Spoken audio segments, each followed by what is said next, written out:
जय Hind students. Topper try YouTube channel पे आपका स्वागत है। जैसे प्रीवियस क्लासेस के अंदर हमने फ्रेज टॉपिक को शुरू किया था, तो फ्रेज के अंदर हमने कुछ फ्रेज के टाइप्स पढ़े, जिसके अंदर हमने नाउन फ्रेज के बारे में पढ़ा था। उसके बाद हमने एडजेक्टिव फ्रेज पढ़ा है, एडवर्बियल फ्रेज हमने पढ़ा है, प्रीपोजिशनल फ्रेज हमने पढ़ा है। तो आगे हम क्लासेस को आगे बढ़ाते हुए आज हमारा जो तीन हमारे टाइप रहते हैं जिसके अंदर हम डिस्कस करेंगे। जीर्ण फ्रेज क्या होता है, इन्फिनेटिव फ्रेज क्या होता है और पार्टिसिपल फ्रेज क्या होता है। कुछ एग्जांपल्स के थ्रू हम जानेंगे कि इसको आइडेंटिफाई कैसे करते हैं। कि आपको एक एग्जांपल दिया जाएगा, उसमें से आपसे पूछा जाएगा आइडेंटिफाई द फ्रेज की जो वो फ्रेज है उसको आइडेंटिफाई करना वो किस तरह की फ्रेज है। तो आइए आज का जो हमारा स्टार्ट कर रहे हैं इन्फिनेटिव फ्रेज से। तो इन्फिनेटिव फ्रेज होता क्या है? इन्फिनेटिव फ्रेज, तो इन्फिनेटिव फ्रेज समझने से पहले आपको एक बात ध्यान से सुननी होगी कि इन्फिनेटिव क्या होता है। इन्फिनेटिव क्या होता है? जब भी हम टू प्रेपोजिशन लगा के वर्ब की फर्स्ट फॉर्म यूज कर लेते हैं, जब हम टू प्रेपोजिशन लगा के वर्ब की फर्स्ट फॉर्म आप यूज कर लेते हैं और दोनों को मिला के हम क्या बोल देते हैं, ये क्या बन जाएगा? इन्फिनेटिव बन जाता है। अब इन्फिनेटिव को यूज कहां कहां पे करते हैं बेटा, ध्यान से सुनना। इन्फिनेटिव का आप यूज कर सकते हैं एज ए नाउन की जगह, नाउन की जगह आप इन्फिनेटिव को यूज कर सकते हैं। और कैसे यूज कर सकते हैं आप इन्फिनेटिव की जगह? हम एडजेक्टिव के रूप में भी इन्फिनेटिव को यूज कर सकते हैं। और कहां यूज कर सकते हैं? इन्फिनेटिव का एडवर्ब के रूप में भी आप इस्तेमाल कर सकते हैं। तो ध्यान से सुनना कि जो इन्फिनेटिव होता है, इन्फिनेटिव क्या होता है? जब हम टू प्रेपोजिशन के साथ वर्ब की फर्स्ट फॉर्म जोड़ देते हैं और जोड़ने के बाद जब हम एज ए नाउन या एज एन एडजेक्टिव या एज एन एडवर्ब की तरह इस्तेमाल होता है, तब वो क्या कहलाता है? इन्फिनेटिव। अब जब इसके साथ इन्फिनेटिव के साथ कुछ ना कुछ और वर्ड्स जुड़े होंगे, क्या जुड़े होंगे? और वर्ड्स जुड़े होंगे, तब जाके ये वर्ड्स के साथ और जो टू इन्फिनेटिव है ये क्या कहलाता है? इन्फिनेटिव फ्रेज कहलाता है। क्या कहलाता है? इन्फिनेटिव फ्रेज कहलाता है। तो आइए डिस्कस करते हैं, डेफिनेशन जानते हैं इन्फिनेटिव फ्रेज की क्या होती है। तो अगर इन्फिनेटिव फ्रेज की बात करते हैं, डेफिनेशन क्या होता है, ठीक है, तो आप बोल देंगे ए ग्रुप ऑफ वर्ड्स। ये क्या होता है? एक ग्रुप ऑफ वर्ड्स होता है which begins with to plus verb की फर्स्ट फॉर्म। किसके साथ शुरुआत होती है? टू लगा के वर्ब की फर्स्ट फॉर्म। फर्स्ट फॉर्म ना बोलो तो आप क्या बोल सकते हैं? Base form. क्या बोल सकते हैं? Base form of verb. हम ऐसे भी बोल सकते हैं बेस फॉर्म ऑफ वर्ब, या फिर टू लगा के वर्ब के फर्स्ट फॉर्म की बात करो या बेस फॉर्म की बात करते हैं जब इससे शुरुआत होती है उस किसकी? ग्रुप ऑफ वर्ड्स की। और ये कैसे कर सकते हैं और ये काम कर सकते हैं? आप बोल सकते हैं and act as a noun, an adjective और an adverb। तो बेटा आपको ध्यान से सुनना है कि जो एडजेक्ट इन्फिनेटिव फ्रेज क्या होती है? एक ग्रुप ऑफ वर्ड्स होता है अपने आप में जिसकी शुरुआत कैसे होती है?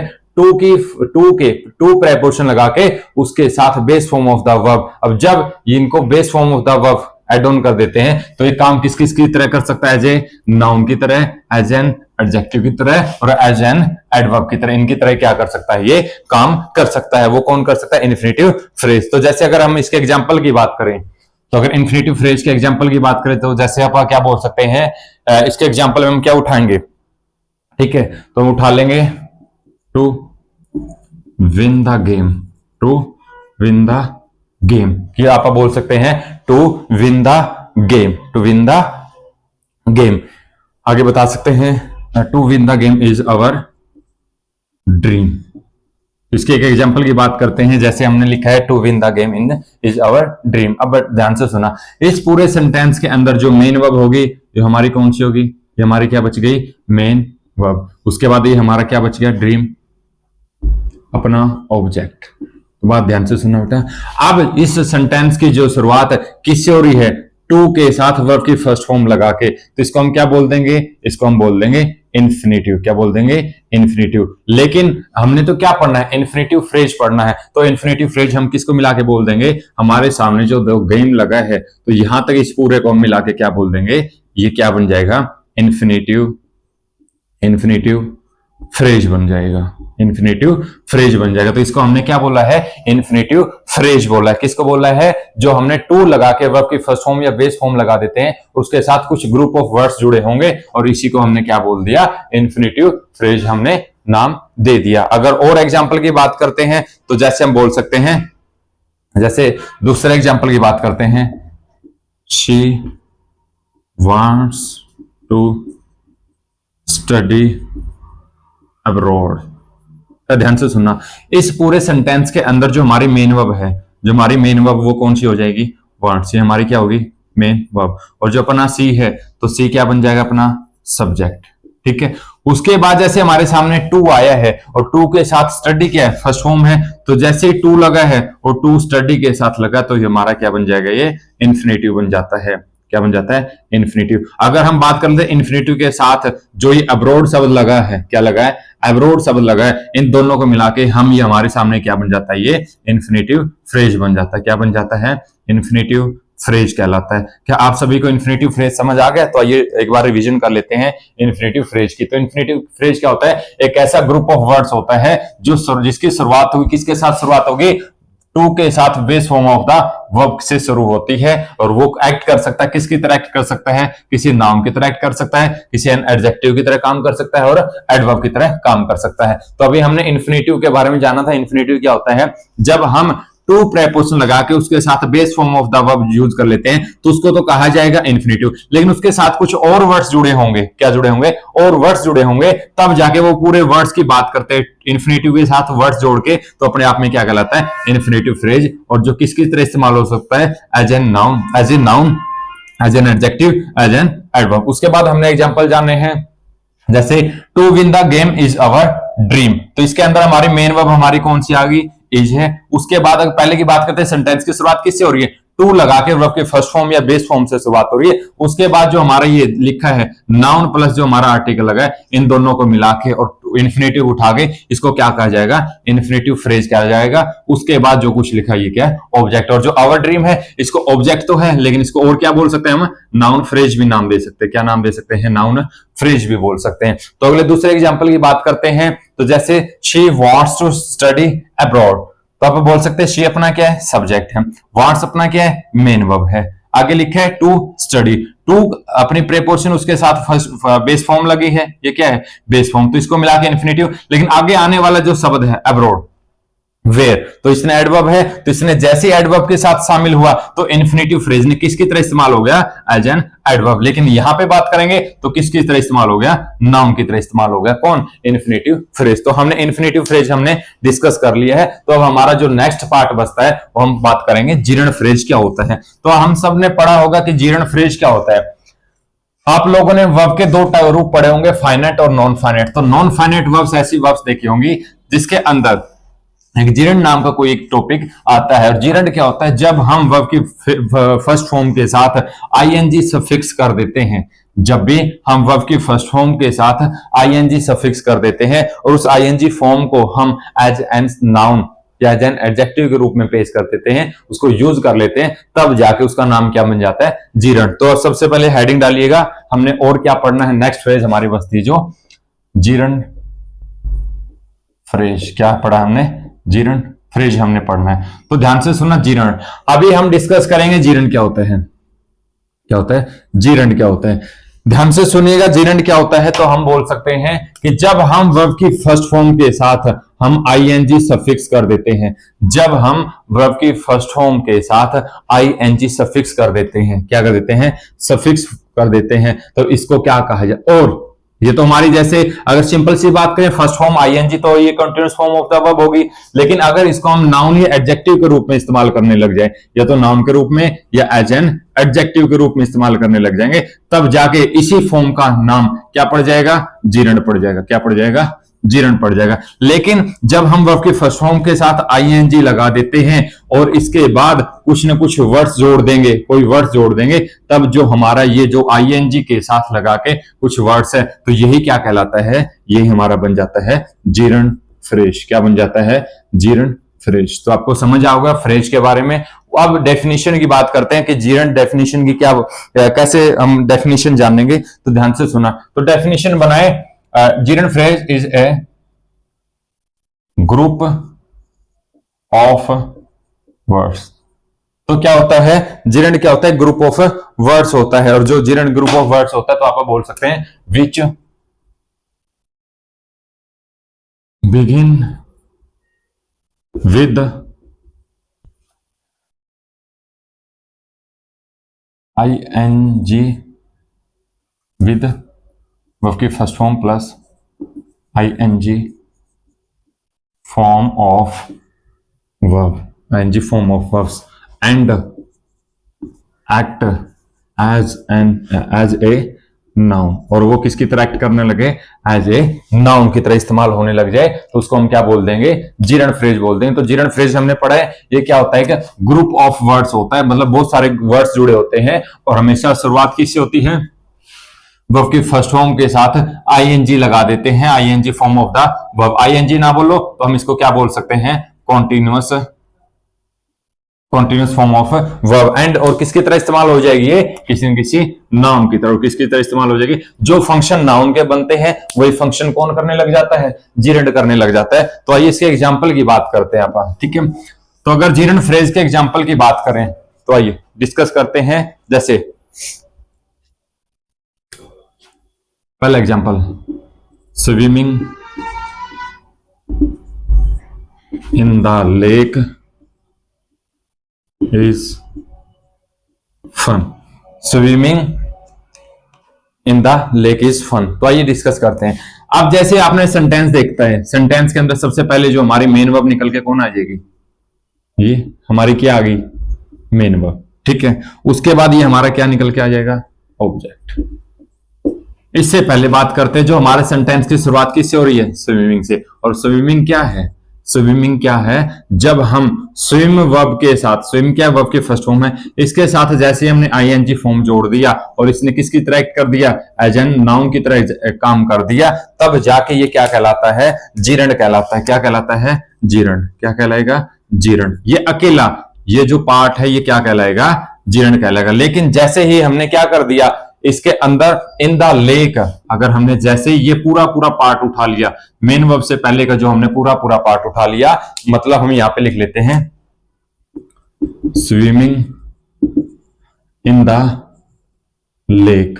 तो जो ये पूरी पूरी स्टेटमेंट बनी है, कुछ ग्रुप ऑफ वर्ड्स बना है, इसी को हम क्या नाम दे सकते हैं, इसको नाम देंगे जिरंड फ्रेज। क्या नाम देंगे, जिरंड फ्रेज। तो हमने जैसे ही जैसे हमने इन्फिनेटिव फ्रेज को कवर किया है, वैसे हमने जिरंड फ्रेज को, और जो हमारा फ्रेज का लास्ट टाइप बचता है वो हमारा कौन सा है, पार्टिसिपल फ्रेज। तो आपने नॉन फाइनाइट वर्ब के अंदर जिरंड भी पढ़ा होगा, पार्टिसिपल टॉपिक भी पढ़ा होगा। पार्टिसिपल क्या होता है, तीन तरह के ऐसे वर्ड्स होते हैं, जैसे हम बोल सकते हैं present participle, past participle, past perfect participle. तो तीन तरह के पार्टिसिपल होते हैं, प्रेजेंट पार्टिसिपल, पास्ट पार्टिसिपल और पास्ट परफेक्ट पार्टिसिपल। तो आइए डिस्कस करते हैं। हमारा जो लास्ट पार्ट बचता है, लास्ट टाइप बचता है किसका, हमारा फ्रेज का। आज हम लास्ट, जैसे ही हमारा लास्ट कंप्लीट होता है, पार्ट कंप्लीट होता है, उसके बाद एक दो एग्जांपल लेके हमारा ये टॉपिक क्या हो जाता है, फिनिश। और नेक्स्ट क्लास से हम क्या स्टार्ट करने वाले हैं, क्लोज टॉपिक शुरू करने वाले, क्योंकि कहीं ना कहीं जो क्लोज है उसको पढ़ना हमारे लिए जरूरी बन जाता है। तो आइए नेक्स्ट जो हमारी हेडिंग डाल लीजिएगा, कौन सा पार्ट बचता है लास्ट, पार्टिसिपल। कौन सा बच जाता है, पार्टिसिपल फ्रेज, पार्टिसिपल फ्रेज। तो हमारा कौन सा फ्रेज बच गया, पार्टिसिपल फ्रेज बचता है। तो पार्टिसिपल फ्रेज क्या होता है, तो ध्यान से सुनिएगा। तो पार्टिसिपल फ्रेज को हम क्या बोल सकते हैं, ठीक है, देखना आप बोल देंगे a group of words, a group of words which, a group of words which begins with। इसके साथ एक ऐसा ग्रुप ऑफ वर्ड्स होता है जिसकी शुरुआत किसके साथ होती है, आईएनजी फॉर्म से होती है, या फिर बोल सकते हैं विद ए प्रेजेंट पार्टिसिपल और पास्ट पार्टिसिपल। जिसकी शुरुआत किससे होती है, किससे शुरुआत होती है हमारी, तो ध्यान से सुनना कि प्रेजेंट पार्टिसिपल और पास्ट पार्टिसिपल, जो हमारा प्रेजेंट पार्टिसिपल और जो पास्ट पार्टिसिपल है उसके साथ हमारी क्या हो जाती है, शुरुआत हो जाती है। और कैसे काम कर सकता है आगे बता सकते हैं। Participle and act as a noun, और किसकी तरह इस्तेमाल होगा, एज एन नाउन की तरह इस्तेमाल होगा। तो ध्यान से सुनिएगा कि जैसे हमने पार्टिसिपल फ्रेज को पढ़ा, ये क्या होता है कि ग्रुप ऑफ वर्ड्स होता है। क्या होता है, ग्रुप ऑफ वर्ड्स होता है जिसकी शुरुआत किसके साथ होती है, प्रेजेंट पार्टिसिपल। प्रेजेंट पार्टिसिपल का मतलब क्या होता है, जैसे हमने जीरण पढ़ा है तो वैसे ही जब हमारे सामने वर्ब के फर्स्ट फॉर्म है उसके साथ हम आईएनजी सफिक्स कर देते हैं। जब हम वर्ब की फर्स्ट फॉर्म को के साथ आईएनजी सफिक्स कर देते हैं और वो काम करने लग जाता है एज एन एडजेक्टिव। सॉरी, यहां पे आप लिखेंगे एक्ट एज एन एडजेक्टिव। किसकी तरह इस्तेमाल होगा, एडजेक्टिव की तरह। ठीक है, तो ध्यान से सुनना कि जब हम वर्ब के फर्स्ट फॉर्म के साथ आईएनजी सफिक्स कर देते हैं और ये काम किसकी तरह करने लग जाता है, एज एन एडजेक्टिव की तरह काम करने लग जाता है, तब हम इस बात को क्या बोलते हैं, प्रेजेंट पार्टिसिपल। और पास्ट पार्टिसिपल क्या होता है, जब हम बात करते हैं वर्ब की थर्ड फॉर्म की, तो जो वर्ब की थर्ड फॉर्म होती है उसको क्या कहा जाता है, पास्ट पार्टिसिपल। थर्ड फॉर्म का मतलब है कुछ ऐसी वर्ड्स वर्ब्स होते हैं जिसके पीछे ईडी लगता है, कुछ ऐसी होती है ईएन लगता है। तो ये हमने कुछ एग्जांपल्स देख लिए हैं कि जो हमारा पास्ट पार्टिसिपल और जो प्रेजेंट पार्टिसिपल है उनसे उसकी शुरुआत होती हो और कैसा काम करती हो, एज एन एडजेक्टिव। तो आपको ध्यान से समझना है कि जो पार्टिसिपल फ्रेज है वो किस किस तरह इस्तेमाल हो सकती है, एज एन एडजेक्टिव की तरह इस्तेमाल होती है। तो जैसे अगर बात करते हैं, ठीक है, तो अगर एग्जाम्पल की बात करें, एग्जाम्पल की, ठीक है, तो आप बता देंगे सिंगिंग लाउडली। तो जैसे एग्जाम्पल की बात करें, सिंगिंग लाउडली, ठीक है, शी वॉक्ड अवे। तो हमने जैसे एग्जाम्पल की बात की singing loudly, she walked away. अगर एक की और बात करते हैं, जैसे दूसरे एग्जाम्पल की,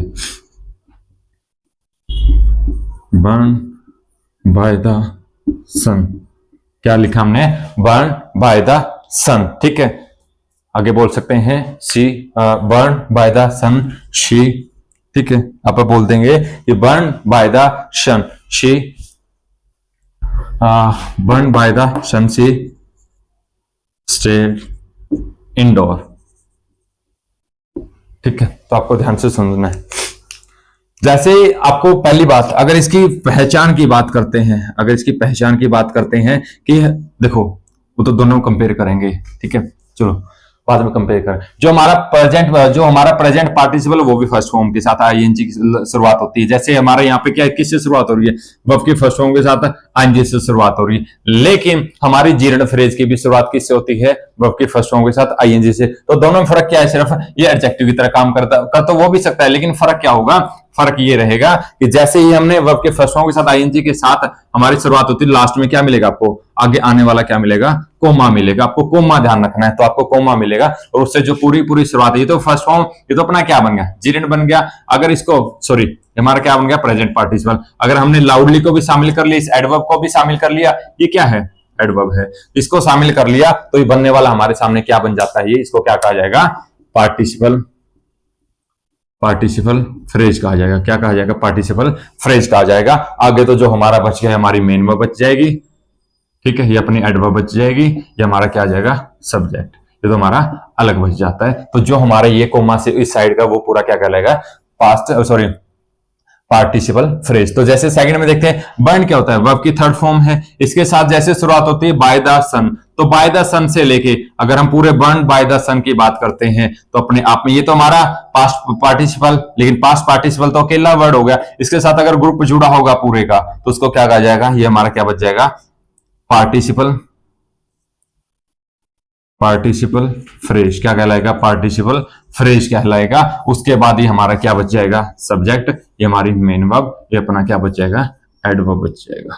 तो आपको ये ध्यान रखनी है कि जैसे हमारे सिर्फ फर्क ये होगा कि जो जीर्ण फ्रेज में और पार्टिसिपल फ्रेज में फर्क ये है कि दोनों की शुरुआत वर्ब की फर्स्ट फॉर्म के साथ आईएनजी से शुरू हो सकती है, लेकिन दोनों में फर्क किससे मिलेगा, कोमा से फर्क मिल जाएगा आपको, कि कोमा लगा होगा तो अपने आप में क्या माना जाएगा, उसको पार्टिसिपल फ्रेज। अगर कोमा नहीं लगा तो उसको एक एज ए नाउन की तरह वो आपको इस्तेमाल भी देखने पड़ेंगे कि वो एडजेक्टिव की तरह इस्तेमाल हो रहा है, फंक्शन कर रहा है, या एज ए नाउन की तरह फंक्शन कर रहा है, वो आपको चेक भी करने होंगे। तो आइए, हमारा जो पार्टिसिपल के फ्रेज के बारे में हमने पढ़ लिया है, फ्रेज के टाइप के बारे में हमने पढ़ लिया। तो आगे हम क्या करेंगे, जैसे हमने नाउन फ्रेज पढ़ा है, उसके बाद हमने वर्बियल फ्रेज पढ़ा है, एडवर्बियल फ्रेज पढ़ा है, एडजेक्टिव फ्रेज पढ़ा है, प्रेपोजिशनल फ्रेज पढ़ा है, इन्फिनेटिव फ्रेज पढ़ा है, पार्टिसिपल फ्रेज पढ़ा है, जीर्ण फ्रेज पढ़ा है। तो जैसे हमने 8 टाइप कवर किए, तो उन्हीं 8 में से जो आपको कुछ एग्जांपल्स दिए जा रहे हैं, तो जो आपको सोल्व करके देखने कि कौन सा कौन सा फ्रेज और किस तरह काम कर रहा है और वो कौन सा टाइप होगा, उसको आइडेंटिफाई करना है। तो आइए कुछ एग्जांपल्स के थ्रू हम जानते हैं कि जो फ्रेज होगा वो कैसे काम करता है और कैसे कैसे पहचानना है। तो हम सिर्फ एक ही एग्जांपल लेंगे, एक ही एग्जांपल के थ्रू हम समझने की कोशिश करेंगे। ठीक है, हम सिर्फ एक लंबा चौड़ा सा एग्जांपल है कि कुछ ऐसे एग्जांपल्स होंगे जिसके अंदर, बेटा ध्यान से सुना, बहुत सारी ऐसी फ्रेज है जो 2 तरह का काम कर सकती है। कैसे कर सकती है? नाउन की तरह काम कर सकती है, एडजेक्टिव का काम, मतलब कुछ होगी, अगर उसमें से थोड़ा सा शब्द स्किप कर दिया, जैसे प्रेपोजिशनल फ्रेज होगी उसके, और आपने सुना होगा एडजेक्टिव फ्रेज भी, कुछ एडजेक्टिव फ्रेज प्रेपोजिशन के साथ कुछ वर्ड्स जोड़ के, जैसे हमने पिछली क्लासेस में देखा था with blue dress, with blue eyes, जो भी हमने एग्जांपल पढ़े थे। ठीक है, तो उसकी तरह जैसे प्रेपोजिशन से शुरुआत होकर वो क्या कर सकती है, एडजेक्टिव के रूप में भी काम कर सकती है। तो हम एक एग्जाम्पल की बात करते हैं। देखो, हम एक एग्जाम्पल की बात करें, जैसे to win the trophy, to win the trophy, जैसे एग्जांपल की बात करें। ठीक है, the team with great energy. तो हम पढ़ते हैं to win the trophy, the team with great energy and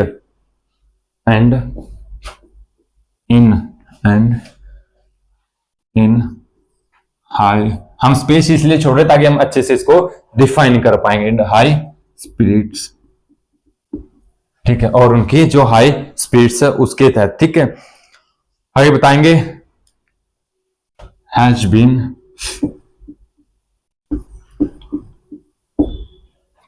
practising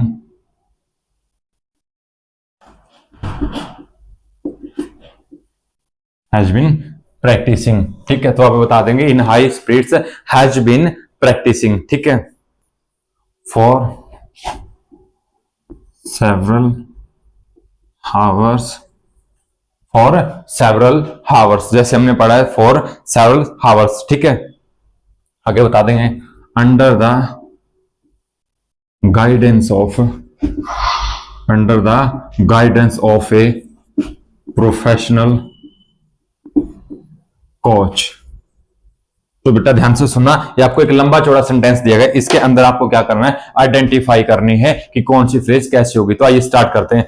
तो आपको कुछ बातें याद होगी कि देखो, इसके अंदर जैसे सेंटेंस को पढ़ते जाएंगे तो आपको ध्यान रखना है कि जैसे शुरुआत की थी टू लगा के वर्ब के फर्स्ट फॉर्म के साथ शुरू हो रही है, तो आपको पता है जब भी टू लगा के वर्ब के फर्स्ट फॉर्म के साथ शुरू होती है तो कौन सी फ्रेज बन जाती है, वो इन्फिनेटिव फ्रेज। कौन सी? इन्फिनेटिव। तो हमारा जो ये पार्ट बच गया, ये हमारा कौन सा होगा, infinitive phrase.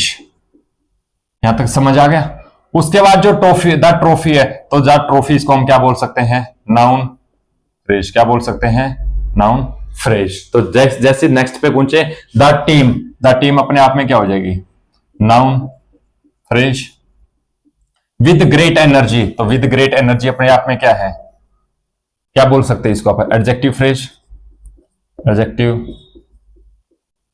And in high speed, in preposition से शुरुआत हो रही है, या तो आप इसको प्रेपोजिशनल फ्रेज बोल सकते हो या आप एडजेक्टिव भी बोल सकते हो, या तो आप प्रेपोजिशनल फ्रेज बोलो या आप एडजेक्टिव फ्रेज भी बोल सकते हो। ठीक है, हैज बीन प्रैक्टिसिंग। अब जैसे हेल्पिंग वर्ब ये हो रही है, उसके बाद मेन वर्ब आईएनजी, जैसे हमारे सामने ये पूरा जो स्ट्रक्चर बना है, इसको हम क्या बोल सकते हैं, वर्बियल फ्रेज। क्या बोल सकते हैं, वर्बियल फ्रेज। ठीक है, adverbial phrase for several hours, preposition है, उसके बाद सेवरल हावर्स लगा है, तो इसको हम प्रेपोजिशनल फ्रेज भी बोल सकते हैं, इसको क्या बोल सकते हैं, प्रेपोजिशनल फ्रेज भी बोल सकते हैं, और इसको क्या बोल सकते हैं, एडवर्बियल फ्रेज भी आप बोल सकते हैं। ठीक है, अंडर भी अपने आप में क्या होती है, प्रेपोजिशन होती है, तो अंडर द गाइडेंस तो अंडर द गाइडेंस, इसको आप क्या बोल सकते हैं, प्रेपोजिशनल फ्रेज, क्या बोल सकते हैं, प्रेपोजिशनल फ्रेज। लेकिन जब जैसे हम द गाइडेंस की बात करेंगे तो जो द गाइडेंस है अपना क्या बन जाएगा, नाउन फ्रेज, क्या बन जाएगा, noun phrase of a professional coach. अब ऑफ से प्रेपोजिशन से शुरुआत हो रही है, ऑफ अपने आप में क्या होता है, प्रेपोजिशन होती है, तो ऑफ ए प्रेपोजिशनल फ्रेज को आप क्या बोल देंगे, क्या है, प्रेपोजिशनल फ्रेज, क्या है ये, प्रेपोजिशनल फ्रेज है। अगर इसी में से आप क्या उठा लेंगे, एक प्रोफेशनल कोच को उठा लेंगे, एक प्रोफेशनल कोच को उठा लेंगे, तो जो एक प्रोफेशनल कोच है ये हमारा क्या बन जाएगा, नाउन फ्रेज, ये क्या बन जाएगा, नाउन फ्रेज। तो जैसे हमने एक एग्जांपल के थ्रू जानना है कि जो हमारे फ्रेज को आइडेंटिफाई कैसे करना है और कैसे कैसे कितने वर्ड्स हो सकते हैं, कैसे वो काम कर सकते हैं, हमने एक एग्जांपल्स के थ्रू जानना है। तो जैसे हमारा आज फ्रेज का जो हमारा टॉपिक है वो कंप्लीट होता है, तो आगे जो नेक्स्ट क्लासेस होगी हम क्लोज के बारे में पढ़ेंगे, क्लोज के टाइप के बारे में पढ़ेंगे। अगर फ्रेज से कोई डाउट है तो आप कमेंट सेक्शन के अंदर डाल सकते हैं। आज के लिए धन्यवाद।